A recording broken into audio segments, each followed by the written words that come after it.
Have you ever realized that Doctrine and Covenants sections 14, 15, and 16 could be considered patriarchal blessings to some of the early members of the church? It's pretty incredible that someone's patriarchal blessing becomes canonized scripture.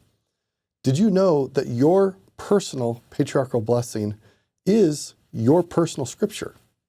Now, it probably isn't ever going to become canonized and available for the rest of the world, but it is God's revelation specifically and directly to you. It is scripture for you. And what I love about the phrase patriarchal blessing is how it connects us to God the Father. Let's map this out.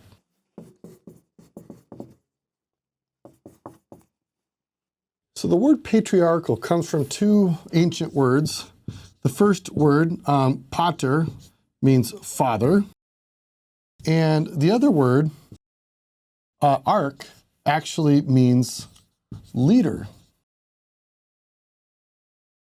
So patriarch means a father leader. And we might think of a father in a family as a patriarch. He's a father leader. We also have matriarchs, mother leaders. We have leaders in the church, what we might consider patriarchs or matriarchs. What I'd like to focus on is that God the Father is our father leader. God the Father is the leader of our souls. And the revelation that is bestowed upon us in our patriarchal blessings comes directly from God the Father.